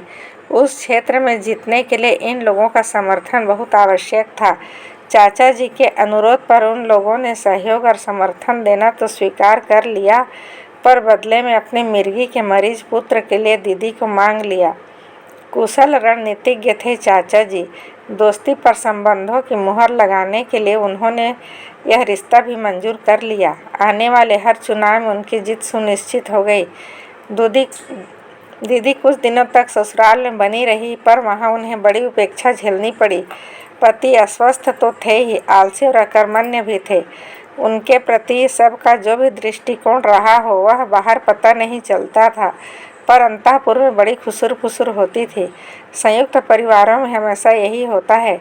संबंधों में दरार हो तब भी ऊपरी सतह वैसा ही चिकनी सपाट बनी रहती है, लेकिन भीतर ही भीतर खाई बढ़ती रहती है। जिसे यह भुगतना पड़ता है वही इस दर्द को जानता है। उस घुटन को दीदी बहुत दिन तक झेल नहीं सकी और पढ़ाई का बहाना बनाकर पति के साथ अपने घर लौट आई। ससुराल से उनका रिश्ता केवल गमी और खुशी में जाने भर का रहा। उतने से रिश्ते के बल पर भी यहाँ वे सिर ऊंचा किए रही। एक बार उपेक्षा का अवमानना का कड़वा घूंट पीने के कारण वे संभल गई थी, इसलिए माँ के घर भी चौकन्नी बनी रही। जीजा जी का उन्होंने कभी अपमान नहीं होने दिया। उनकी सेवा का भार स्वयं उठाकर उन्होंने कभी किसी को तुनकने या भुनभुनाने का अवसर नहीं दिया। दीदी को बहुत जल्दी एहसास हो गया कि सारे अनुबंध चाचा जी के मृत्यु के साथ ही समाप्त हो गए हैं। एक बार जान लेने पर उन्होंने एक क्षण का भी विलम्ब नहीं किया और ससुराल लौट गई। उनके जाते ही घर और भी सूना हो गया। लगा जैसे घर की सारी रौनक अन्नू और रिमी, अनुपम और रिमझिम के दम से थी। मुझसे तो दोनों बहुत ही हिले मिले हुए थे। सुनीत के बाद घर में वही दोनों मेरे सबसे ज़्यादा अपने थे। दीदी का भी घर में एक सहारा था। जीजा जी की परिचर्या से जितना समय बचता वे सब पर स्नेह लुटाया करती थी। उनके रहते कभी उनके महत्व को, ममत्व को जान नहीं पाई, पर उनके जाने के बाद लगा कि स्नेह का आनंद का खजाना सा वह अपने साथ ले गई। दीदी गई और उनके प्रधान कार्य क्षेत्र पर अनचाहे ही मेरा अधिकार हो गया। दीदी की तरह मेरा यह उत्तरदायित्व ऐच्छिक नहीं था, उतना निर्द्वंद भी नहीं। घर की बहू थी मैं। उनके किए को सब लोग सिर माथे लेते थे, सराहते थे। मेरा किया सिर्फ कर्तव्य की श्रेणी में आता था। दीदी सचमुच भाग्यवान थी। उनके समय में घर में संपन्नता थी, प्रचुरता थी। अभाव तो खैर अब भी ऐसा खास नहीं था। घर में अनाज का भंडार था। सुबह शाम भैंसें लगती थी। मौसम की साग सब्जी बगीचे से आ जाती थी। फिर भी कुछ चीज़ें होती हैं जिनके लिए बाजार दौड़ना पड़ता है। उसकी व्यवस्था कैसे हो समझ में नहीं आता था। बचपन से यही देखा था कि बाबूजी हर महीने एक निश्चित रकम माँ के हाथ में पकड़ा देते थे। भैया लोग कमाने लगे तो उन्होंने भी इसी नियम का पालन किया। पैसे देकर वे लोग चिंता मुक्त हो जाते थे। फिर माँ अपनी सूझबूझ और सुविधा के अनुसार घर चलाया करती थी। उसी के साथ साथ दान पुण्य, तीज त्यौहार, लेन देन चलता रहता। बड़े खर्च सब बाबूजी के जिम्मे थे। यह बरसों से एक सुनिश्चित व्यवस्था थी। यहाँ व्यवस्था के नाम की चीज़ ही नदारत थी। घर की मालकिन माँ जी थी, पर वे अक्सर घर से बाहर रहती थी। वे जितनी देर घर में रहती गहन चिंता में डूबी रहती। उनसे कभी कुछ कहने की हिम्मत ही ना पड़ी। सुनीत सामने होती तो उसे मध्यस्थ बनाकर मैं घर खर्च के लिए कुछ मांग लेती। पैसे तो मिल जाते, पर क्यों, किस लिए, जैसे हजारों प्रश्नों की झड़ी लग जाती। पिछले बार के पैसे इतनी जल्दी कैसे उठ गए, इस पर बाकायदा ऑडिट ऑब्जेक्शन आता। पूछने का ढंग इतना बेबाक और धारदार होता कि मैं अपराध बोध से भर उठती। घर में अदद पति देव भी थे जो इन दोनों अक्सर घर पर ही रहते, पर कभी उनके आगे हाथ फैलाने का मन नहीं हुआ। एक गांठ सी मन में पड़ गई थी। बस एक देह धर्म की मजबूरी थी जिसे हम लोग निभा रहे थे, बल्कि मैं तो उस सजा की तरह भुगत रही थी। मेरे पास थोड़े से रुपये थे। राखी के मुंह दिखाई के घर से चलते समय अक्सर बाबूजी भी कुछ न कुछ पकड़ा ही देते थे। वही मेरे काम आने लग गए। कई बार व्यवस्था आ जाती तो मुझे व्यवस्था करनी पड़ती। उस दिन भी मैं एकदम आश्वस्त होकर ऊपर गई थी। नीचे कहारिन बैठी थी अपनी बिटिया और नाती के साथ। पहलौटी बेटे को लेकर बिटिया अरसे बाद बिहार आई थी। मुझे देखने का चाव था, इसलिए माँ के साथ कोठी पर चली आई थी। दुबली पतली सांवली सी प्यारी सी लड़की, एकदम सुनीत जैसी लगी मुझे। वे लोग चलने को हुए तो चिंता हुई। मेरा मन तो अपनी इस मुँह बोली ननद को एक साड़ी देने का हो रहा था। माँ के यहाँ ही सब देखा था। नौकरानी भी पहली बार बच्चे लेकर आती तो माँ कपड़े से, नारियल से, गुड़ और चावल से उसके गोद भरती, रुपए देती सो अलग। घर पर क्या रिवाज मुझे पता नहीं, नया कुछ करने का साहस नहीं था।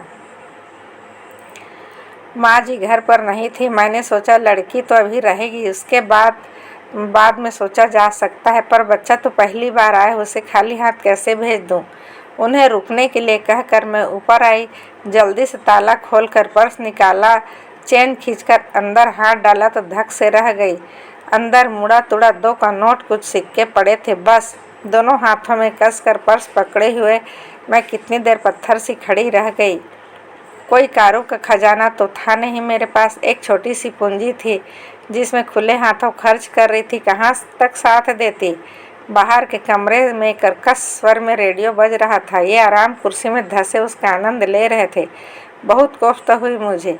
यहाँ मैं तिल तिल करके घर के लिए खट रही हूँ और यह आदमी मज़े से बैठा सिगरेट फूंक रहा है, संगीत सुन रहा है।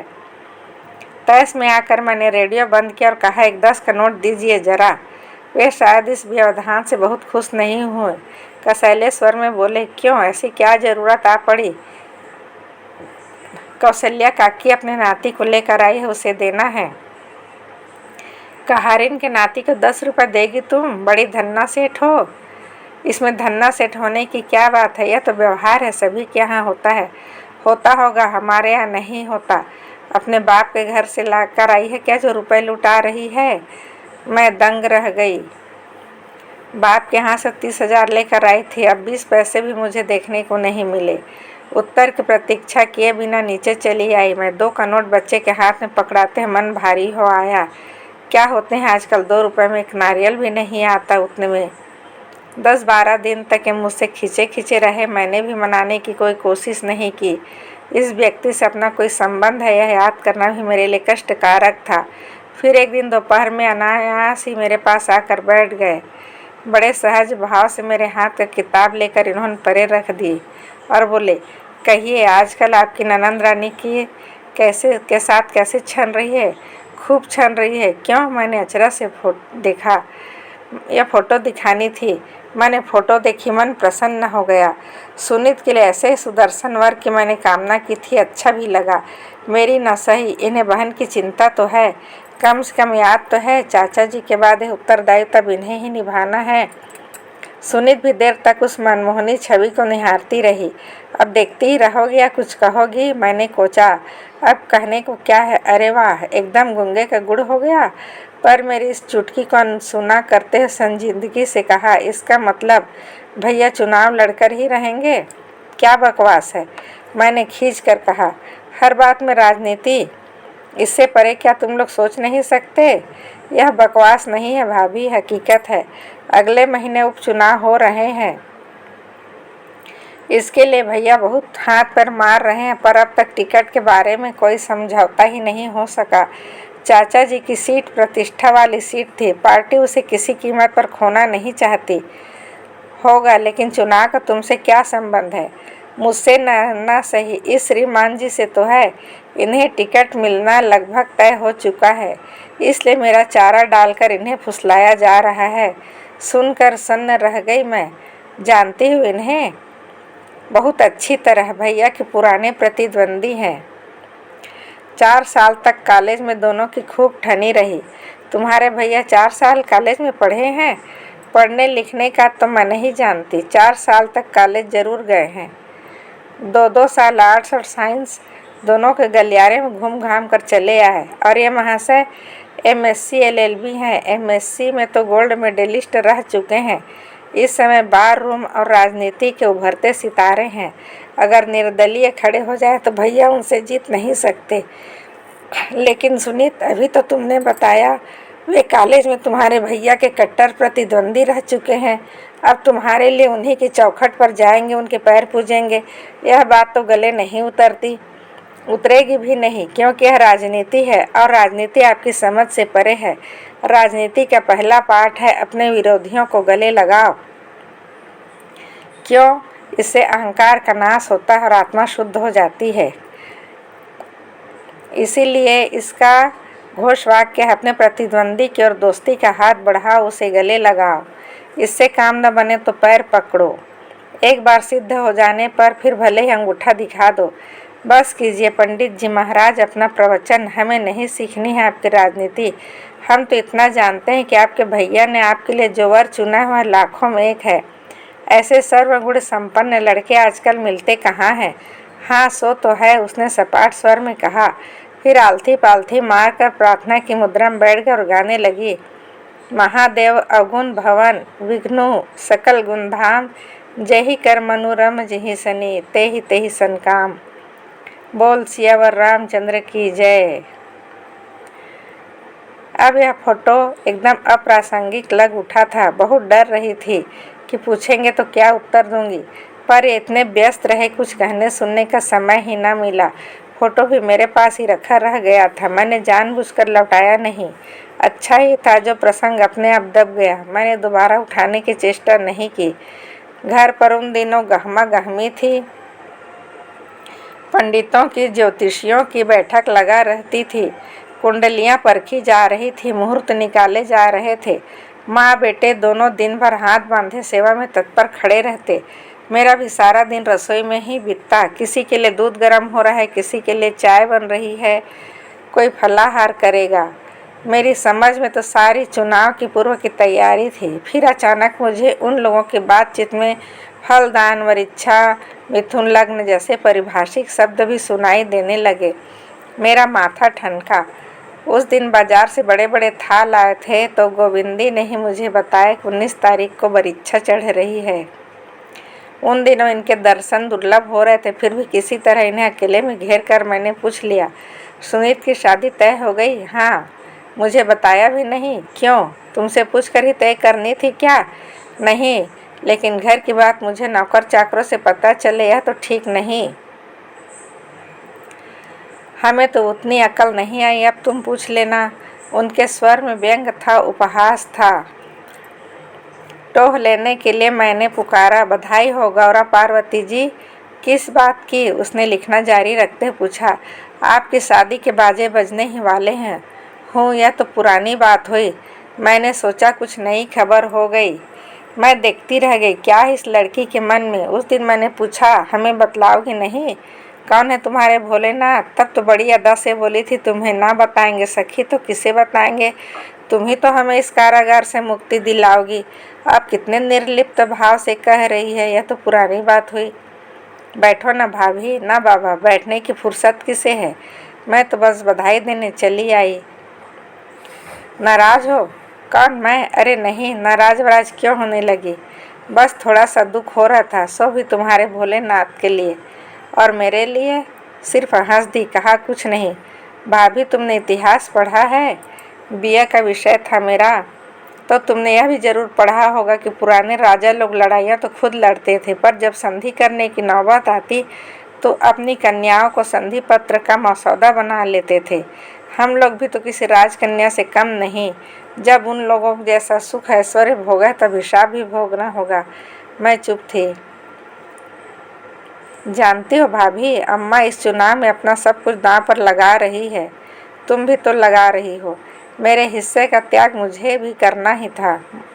कुछ कर्ज होते हैं भाभी जो चुकाने ही पड़ते हैं, जैसे छोटी दीदी ने चुकाया था। हाँ, जैसे छोटी दीदी ने चुकाया था, जैसे बड़ी दीदी ने चुकाया था। मात्र 14 वर्ष की थी बड़ी दीदी और 28 साल के दूल्हे से ब्याह दी गई, सिर्फ इसलिए कि उनके ससुर तब यहाँ के कलेक्टर थे। कभी कोई ऊंच नीच हो जाए तो सरकारी अमलों में अपना भी कोई आदमी हो, इसी उद्देश्य से यह रिश्ता हुआ था। छोटी दीदी ने तो अपने भाग्य के लेखों को सिर झुकाकर स्वीकार लिया। बड़ी दीदी उसका प्रतिशोध सबसे लेती फिरती है। तुम्हारी लाइन ऑफ एक्शन क्या होगी, ये मैं कैसे बता दूं? वक्त ही बताएगा। उसे वक्त के आगे वो घुटने देखकर मन जाने कैसा हो गया। परंतु फिर भी मन को संतोष नहीं हुआ। मेरी दूसरी बात थी, मुझसे और आम भारतीय लड़के में कोई अंतर नहीं था, पर सुनीत को मैं सबसे अलग समझती थी। लगता था इसमें कि स्पार्क है, चिंगारी है। वह एक तरह से मेरे व्यक्तित्व की पूरक थी, इसलिए मुझे बहुत अपनी सी लगती थी। जब वह व्यक्तित्व को आलोकित करने वाला यह वलय हट गया तो वह दीदी लोगों की मल्लिका की एक कड़ी भर रह गई थी। उसे सुनीता जी कहकर पुकारने की इच्छा होने लगी। अपने चिर परिचित सुनीत के बिना घर एकदम खाली खाली सा लग उठा। कितनी अकेली पड़ गई थी मैं। और एक दिन शुभ मुहूर्त में इन्होंने नामांकन पत्र दाखिल कर दिया। उसके दूसरे ही दिन धूमधाम से सुनील की सगाई संपन्न हो गई।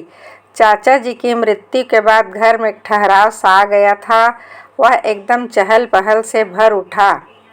इनकी भाषा भी बहुत सौम्य हो गई थी। बात बात में गाली निकालने की आदत तो पुरानी थी, वह आसानी से छूटने वाली नहीं थी, किंतु इसके अतिरिक्त जो कुछ कहते वह शालीन होता। सुनीत ने कहा था कि वह आदमी निर्दलीय भी खड़ा होता तो उनके लिए टक्कर भारी पड़ जाती। राजशेखर जब तक घर पर रहते उत्सुक आंखों से टोह लेते रहते। बेचारे को हर बार निराश होना पड़ता। सुनीत कभी सामने नहीं आती, शर्मीली दुल्हन की तरह कमरे में ही बैठी रहती। पुराना रिश्ता यदि कायम होता तो मैं इसी बात को लेकर खूब चुटकी लेती, उन लोगों के मिलने मिलाने की खुद व्यवस्था करती। पर अब उत्साह नहीं रह गया था और फिर अब समय ही कहाँ रह गया था। ये सुबह से अपनी फौज ने लेकर निकल जाते तो रात गए लौटते। जब भी लौटते पसीने से लथपथ धूल से सने होते थे। चाचा जी शायद इस बात को जानते थे, अक्सर कहते, यह लड़का किसी काम का नहीं है, इससे तो बस चुनाव लड़वा लो। छोटी दीदी फिर लौट आई, इस बार पूरे आत्मसम्मान के साथ। अब बहू का इन दिनों बड़ा सहारा रहा, 24 घंटे मेरे साथ बनी रहती थी। मंत्रिमंडल के लिए जिला जैसे एकदम तीर्थ स्थल बन गया था। इतने लोग तो चाचा जी की मृत्यु पर भी नहीं आए जितने श्रद्धांजलि देने पहुंचने लगे। बहाना तो सरकारी टूर का होता था, पर इसके मर्म को वे सब समझते थे। सबसे खुशी की बात यह हुई कि मुख्यमंत्री स्वयं आशीर्वाद देने के लिए पधारे। वे मुश्किल से 10 मिनट रुके होंगे, पर व्यवस्था ऐसी थी मानो सुनीत की बारात आ रही हो। पूरा लाल लॉन शमियाने से ढक गया था। माँ जी उठी, कमरे से चाबी निकाल कर अलमारी खोली और नोटों की एक गड्डी इनके हाथ में पकड़ाते हुए बोली, पूरे 2000 है, गिन लेना, और हिसाब मुझे दिखाने की ज़रूरत नहीं, अपनी बहुरिया को दिखाया करे। इन्हें पता तो चले कि 20,000 इस घर में कितने दिन चलते हैं। कई दिनों से सुबह शाम ठाकुर जी के आगे हाथ जोड़कर इनकी विजय की कामना करती थी, पर लगता था प्रार्थना के मंत्र अब कभी मन से नहीं फूटेंगे। बाबूजी चुनाव के 2-4 दिन पहले से आ गए थे। साथ में कार्यकर्ताओं के रूप में रिश्ते के भाई भतीजों को भी ले आ गए थे। मेरी समझ में नहीं आ रहा था मैं क्या करूं। परिणाम को लेकर मेरे मन में कोई विशेष उत्सुकता नहीं थी। तनाव और आशंका की दुश्चिंताओं से भरा यह माहौल अब समाप्त हो जाएगा। ये सारी बातें मेरे मन को गहरे कुरे देती थी, इसलिए मैं उस क्षण की प्रतीक्षा में थी जब यह सारी आपाधापी समाप्त हो जाए, हम सामान्य जीवन जी सकेंगे। अपने कमरे में निरुद्देश्य से बैठी मैं स्कूटर की आवाज़ सुनी, खिड़की से झांक कर देखा, राजशेखर थे। मैं उठी और एक सांस में सीढ़ियाँ उतर कर नीचे आ गई। तब मुझे भान हुआ उदासीनता का यह खोल कितना नकली था। बधाई हो भाभी जी, मिठाई खिलाइए। उन्होंने आते ही आवाज़ बुलंद की। क्या रिजल्ट निकल गया? बस निकला ही समझिए। 60% वोटों की गिनती समाप्त हो चुकी है। सचमुच बहुत कृतज्ञ हूँ मैं। तब तक सारा घर वहाँ इकट्ठा हो गया था। माँ जी भी पूजा से उठ आई थी। मेरा बात का सिरा पकड़कर बोली, बहू ने ठीक ही कहा है, मुन्ना जीता है तो तुम्हारे दम से, उसके अकेले के बस का नहीं। अम्मा, हम तो इस अखाड़े के पुराने खिलाड़ी हैं, इन्होंने हाथ जोड़कर कहा। कॉलेज के ज़माने में आमने सामने खड़े होते थे, इस बार साथ साथ खड़े हैं। इसे कहते हैं हौसला अफजाई। आपकी बहुरानी ने तो एक धन्यवाद देकर टरका दिया। अब आपके रहते मैं इनाम देते अच्छी लगूंगी। मैंने नम्र स्वर में निवेदन किया तो एकदम पलटी और आंखें तरेर कर बोली, कम से कम उसका मुंह तो मीठा करा सकती थी। मैं सकपका कर भीतर भागी। सुबह ठाकुर जी के भोग के लिए ढेर सी मिठाई आई थी, उसी को प्लेट में सजा रही थी कि छोटी दीदी दौड़ी आई। बोली, वंदना, यह सब तो मैं कर लूँगी, तुम जल्दी से जाकर श्रृंगार कर लो, भैया बस आने वाले हैं। श्रृंगार किस लिए करूँगी? आरती उतारनी है। तो क्या आरती नहीं उतारेगी? पहला चुनाव जीत कर आ रहा है मेरा वीर, उसका स्वागत नहीं करोगी? उसके बाद जुलूस में भी तो जाना है। जुलूस में? हाँ, विजय जुलूस। सुनीत पीछे पीछे आ पहुंची थी। मुंह बनाकर बोली, अम्मा भी कभी कभी कमाल कर देती है। बताओ, यह कोई रामलीला की सवारी है कि जुगल जोड़ी विराज रही है? रथ चला रहे हैं और हम तुम क्या करेंगे दीदी? चंवर डुलाएंगे? ये हमसे क्यों कह रही हो? अम्मा से जाकर कहो ना, उनके सामने तो मुंह नहीं खुलता। दीदी बोली, मुंह तो खूब खुलता है, पर अम्मा जी आज इतनी खुश है कि उनका मूड खराब करने की इच्छा नहीं हुई। चलिए भाभी जी, हाई कमान का हुक्म है, आपको तैयार किया जाए। यानी कि एकदम शोभा यात्रा ही निकलेगी हमारी। बिल्कुल, इसमें कोई शक है? सुनीत कमरे में आते ही मैंने कहा, इस घर के रीति रिवाज समझना सचमुच बहुत कठिन है। कहाँ तो तुम लोग इतने दक्यानुसी हो कि शादी में जयमाल तक नहीं होने दी। इतने अरमान से सहेलियों ने श्रृंगार किया था, 2-2 फोटोग्राफर्स बुलवाए गए थे और अब शहर में जुलूस निकाला जा रहा है। तुम समझती नहीं हो भाभी, तब तुम किसी के बहू थी, आज एक युवा नेता की, विधायक की पत्नी हो, कल को शायद मंत्री की पत्नी बनोगी। तुम्हें तो अब जनता के बीच रहना ही होगा। मंत्री की पत्नी? सुनीत, सपने देखना तो कोई तुम लोगों से सीखे। हम लोग सिर्फ सपने देखते ही नहीं भाभी, उन्हें पूरा करने का हौसला भी रखते हैं। अम्मा की गोद देखो कितनी सही बैठी है। उसने मेरे बाल सुलझाते हुए कहा। अम्मा खूब समझती थी कि चाचा जी की मृत्यु का घाव जब तक हरा है तभी तक उसे भुनाना होगा। जनता की संवेदनाएं भोथरी पड़ने से पहले ही आवाज़ उठानी होगी। उनका अनुमान कितना सही निकला है। हाँ, यह भी एक गणित है, नौसिखियों के बस की बात नहीं। मैंने कहा। मेरे स्वर की निर्लिप्तता से वह कुछ चौंकी। अपना कंघी वाला हाथ रोकर उसने पूछा, भैया के जीतने से तुम खुश नहीं भाभी? खुश क्यों नहीं हूँ? हाँ, तुम लोगों की तरह रोमांचित, पुलकित, उच्छ्वसित वगैरह नहीं हुआ, मेरा स्वभाव नहीं है। स्वभाव की बात नहीं है भाभी, दरअसल तुम्हें एहसास ही नहीं है कि भैया की जीत इस घर के लिए क्या है। तुमने कभी सालों तक अनिर्बाध सत्ता का सुख नहीं भोगा है। तुम नहीं जानती कि इसका नशा क्या होता है, इसकी कैसी आदत पड़ जाती है। जब वह सत्ता एकाएक छीन जाती है तो सार्वभौम साम्राज्य का एकाएक अवसान हो जाता है, तो मनुष्य परकटे पक्षी सा निरीह, असहाय और पंगु हो जाता है। जिसने इस यंत्रणा को झेला है वही जानता है। उसके स्वर का गीलापन मुझे छू गया। पलट कर देखा, उसकी आंखों से अविरल धार बह रही थी। सुनीत, अब क्यों रो रही है पगली? आज तो हंसने का दिन है। मैंने उसकी ठोड़ी छूकर कहा तो एकदम उसे लिपट गई, भरभरा कर रो पड़ी। मैं मूक विस्मित उसके सिर पर, गालों पर हाथ फेरती रही। जी भर रो लेने के बाद वह कुछ प्रकृषित हुई, शांत स्वर में बोली, तुम्हें तैयार करने का तो बहाना था भाभी। दरअसल तुमसे मिले बिना जाने का मन नहीं हो रहा था, इसलिए चली आई। जा कहाँ रही हो? वहीं जहाँ सब लड़कियाँ जाती हैं, अपनी ससुराल। ऐसे क्यों देख रही हो? अपने घर नहीं जाऊंगी क्या? हमेशा यहीं पड़ी रहूंगी? शब्द जैसे मेरे मुंह में जम गए। 2 बार तो इस घर के लिए दांव पर लग चुकी हूँ, अब थोड़ा सा मुझे अपने लिए भी जीने दो। बेचारे भोलेनाथ कब तक सब्र करेंगे? मैं चुप। क्यों, बहुत आश्चर्य हो रहा है? नहीं सुनीत, बहुत दुख हो रहा है। तुमने मेरा इतना भी विश्वास न किया। विश्वास न होता तो आज भी ना कहती। इतने दिनों को इसीलिए भुलाए में रखा, कोई पूछ भी ले तो तुम कुछ बता न सको। झूठ बोलना सबके बस की बात नहीं है भाभी। तुम बोलने की कह रही हो, मैं तो झूठ जी रही हूँ सुनीत, और कितनी खूबसूरती से जी रही हूँ, तुम देख ही रही हो। यही तो तुम्हारे संस्कार हैं भाभी, इन्हीं के लिए तो चाचा जी तुम्हें इस घर में लाए थे। भैया को सन्मार्ग पर लाने की अंतिम कोशिश थी। युवा नेता के जय जयकार से आकाश गुंजाता हुआ जुलूस मंथर गति से आगे बढ़ रहा था। सबसे आगे वर्दीधारी बैंड था, उसके पीछे जय घोष करते हुए सिपाही थे, उनके पीछे भांगड़ नाचता हुआ कॉलेज के छात्र छात्राओं का दल था। जुलूस के ठीक मध्य में दुल्हन के तरह सजी हुई जीप थी, जिस पर हमारी राम सीता की जोड़ी विराजमान थी। पीछे एक खुली कार में माँ जी छोटी दीदी के साथ बैठी हुई थी।